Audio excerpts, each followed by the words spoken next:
Good morning. This is Makané here.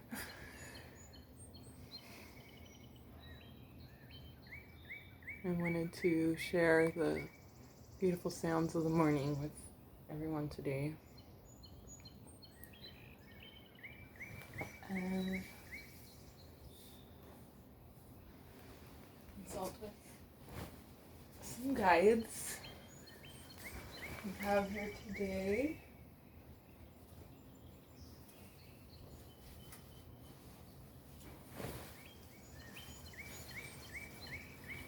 What is on our minds? What do we need to know about getting through today?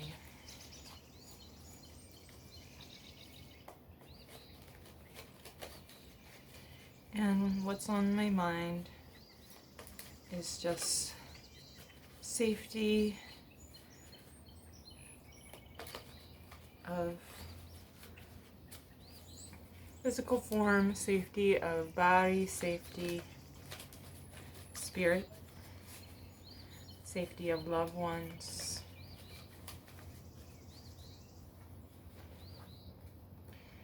And the card for today is self-esteem, the guardian angel Michael is watching over and sending love and angel's wings. So giving us grace today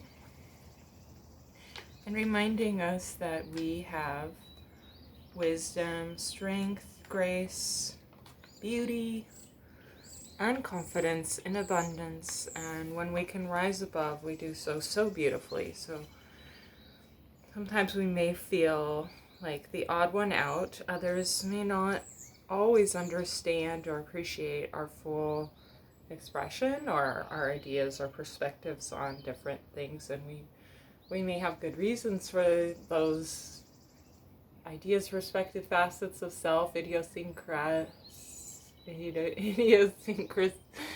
Wow, that word's really idiosyncratic synchronicities. I think that's what I want to say.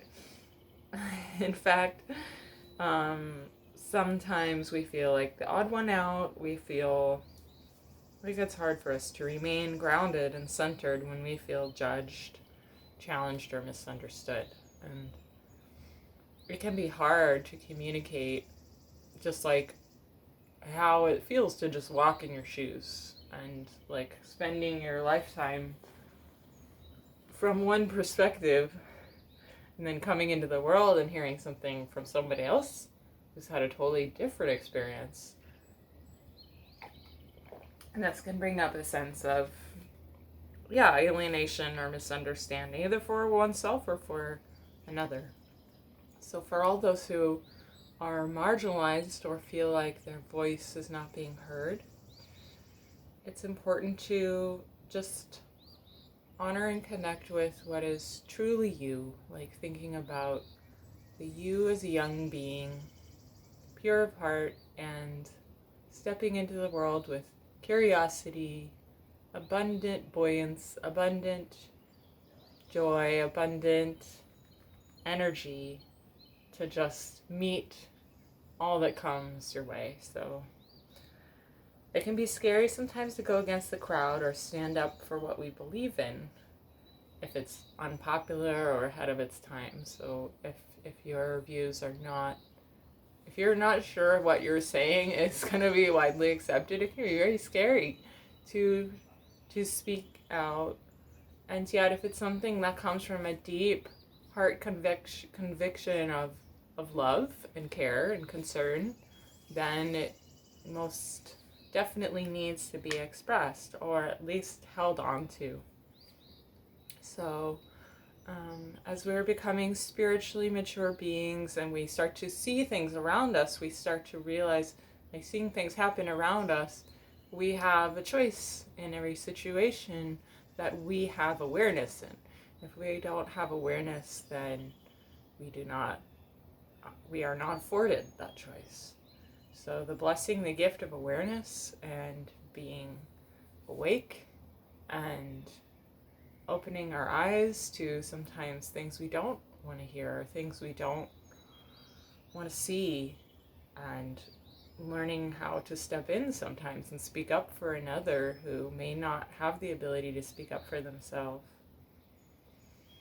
So this requires our self-esteem. So instead of seeking approval or doubting ourselves when we don't get approval, stand in full spiritual adulthood, claim our self-esteem, trust what you feel intuitively and what you believe in your heart.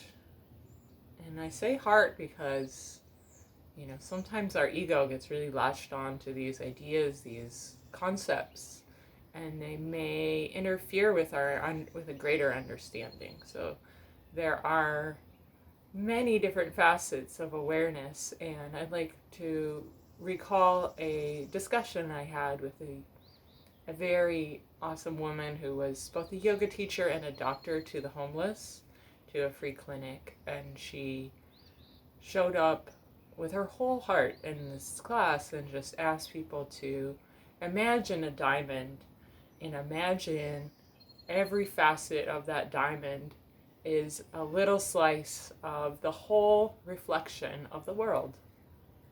A 360 degree, above, below, east, west, north, south, every angle is reflected in that.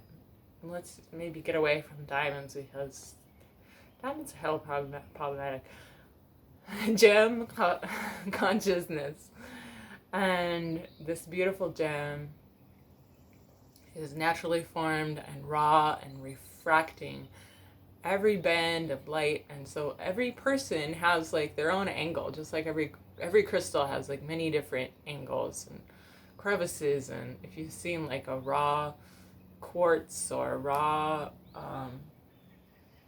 amethyst, a raw, oh my god, quartzicola, just like looking inside of a beautiful like I'm thinking of the ones that are like raw and rough on the outside. You kind of, oh my god, geodes. So inside of that geode is just like, it's an explosion of facets. So that is basically humanity. We're all looking at life from a different facet. So sometimes we have to understand that we don't have the whole image, the whole view of what's going on, and that doesn't invalidate our individual perspective. And so it's important that we honor and make space for our own power and our own validity and our own truth and that of others, and also standing up for what we really believe. I really do believe in not abandoning ourselves for winning approval in the moment. I'm not an advocate for that because as a people person, the conditioning or the colonizing is like please everyone and make everyone else feel good. And the re-indigenizing is a beautiful languages from a class I took, and these aren't my own words, but just like speaking to them was like a reminder that there are other ways of being in the world besides the one we've always known, that maybe there's a raw, more authentic form of our being. And so not being afraid to express that, not being afraid to make space for that, because that can also honor and make space for that in another. Being able to witness another in their raw, authentic truth is a really beautiful thing. And I believe that making space for that is making space for that for all of us. So not being afraid to take a stand for this authentic, true self, and your own authentic, true self-esteem and expression, your boundaries, integrities, and true heart convictions. So this is a way to be a leader in our own life. And if you need that strength to rise to a new level, a higher platform, just ask today our guardian, Angel Michael. I have one more card for us today, and this is from the Wild Offerings. which is a lovely little deck my mother gave to me. Thank you, Mama, if you're watching. And this card says, money! Money! All my finances are now in divine order. Love itself knows all my needs, is the source for all. I needn't cling or to gain or fear loss. Every need will be met through offering all to the divine. So it is. So I love the message at the end that every need will be met through offering all to the divine. And there's a beautiful song in, like this sort of is hearkening to the Hindu pantheon because we have beautiful Ganesha here. And this idea of devotion, this idea of being of service, this idea of surrender. You can see the beautiful lotus in the hand of Ganesha, holding up the hand of peace, the hand offering the fruit to the spirits, to the gods, to the goddesses, the axe at the belly. This is like the guarding and protecting the self-esteem, the boundaries, or maybe just like a way to navigate these very gnarly jungles. Oh, it's beautiful. Look at this beautiful. Don't cut the flowers, Ganesha. I do love throwing axes. I don't know if anyone has tried this. This is and the little heart at the center of Ganesha. I love the like abundance and the like just the wisdom in the eyes. This is a nice representation of Ganesha, and look how dainty the little feet, just like ready to dance at any moment, ready to float above challenge. So as an expression, as a divine expression of what is divine in us, and the image, the forms of many deities are meant to be symbolic to remind us that there is more than meets the eye, like the spiritual realm is complex. So I like to think of Ganesha as a reminder of the wisdom.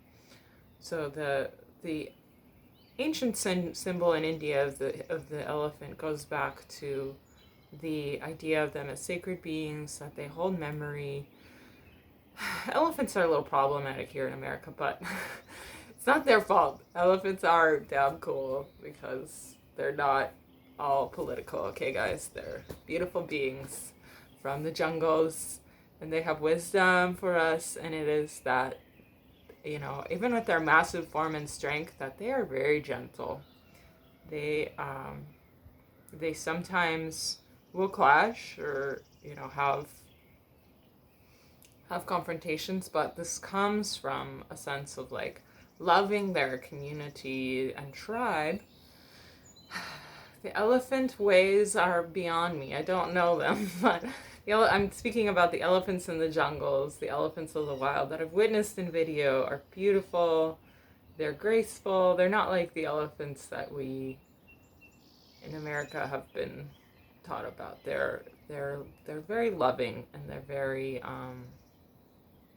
full of wisdom, and they honor and grieve those who have lost. Like they will return to a grave site of a buried elephant, and they will show and honor their grief. Like that's far out that like we're able to see that in another being.